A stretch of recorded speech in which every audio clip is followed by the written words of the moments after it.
discomfort you feel is grief was an article that I read at the very beginning of COVID by a man who worked with Elizabeth Kubler-Ross for years and has received the blessing of that foundation to write a book called The Sixth Stage of Grief, Meaning.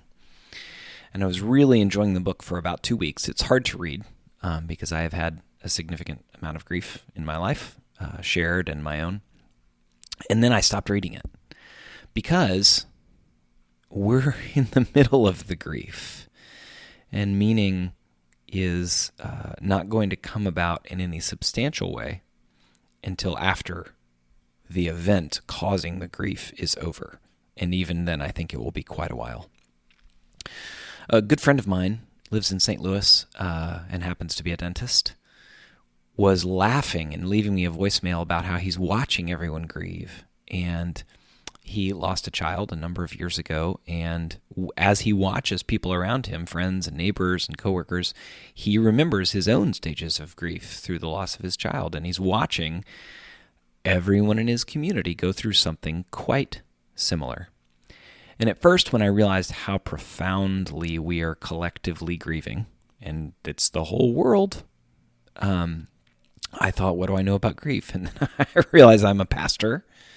And the 2 times that non-Christian people come and ask for my help, pretty humbly, is in marriages and funerals. And years ago, a friend told me that my role in a funeral is to a Christian, that means one thing. For someone who's not a follower of Jesus, that means something else.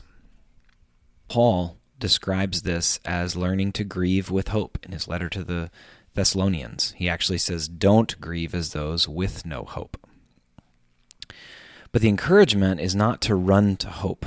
I think Americans and American Christians, and perhaps other people, but I'm mostly familiar with American Christians, we're so uninterested in grief. We don't know how to do it. We don't like it. We believe the flourishing life involves enough money to have the vacations we want. And maybe that's as far as we get in terms of how culture would lead us to do life. And yet grief is not only essential to the human life, doing it and learning how to do it and accepting it, but grief is actually the way forward to a life full of hope, joy, peace in the future. When I think about the stages of grief, and I'm curious what you think. I'd love an email or a text from you if we're friends. If we're not friends, you can still email me. It's my name, mattblazer@cpcbarn.org. What does it look like when you're angry? What does it look like when you're bargaining? What does it look like when you're in denial, acceptance, and depression? I was trying to place where alcohol goes in those, because sometimes we drink because we want to be less angry. Sometimes we drink because we're depressed, and alcohol's a depressant, and we're just like, well, might as well go with it. I was looking at bargaining and wondering if, once or twice a week when I want to buy something, if that's a bargain. If I buy this pen or this watch or this travel mug, yes, I buy, whatever, piece of artwork, clothing, am I making an agreement that when I do it and it arrives, I'll feel a little bit better? And the stages are not prescriptive. We can't decide, okay, on Monday I'm going to do denial, and on Tuesday anger, and Thursday bargaining, and Wednesday acceptance, and Friday depression. They're descriptive. So my encouragement, if you're a follower of Jesus, is it's described to us as part of the Christian life that we learn how to grieve with hope. Whether you're looking at Jesus and the story of Lazarus with Mary and Martha, or Paul's description to the church of Thessalonica, we grieve with hope. We do not run to hope too quickly. If you're not a follower of Jesus, I want to encourage you that some of the anxiety, some of the anger and emotions that you experience is because of the collective grief of COVID.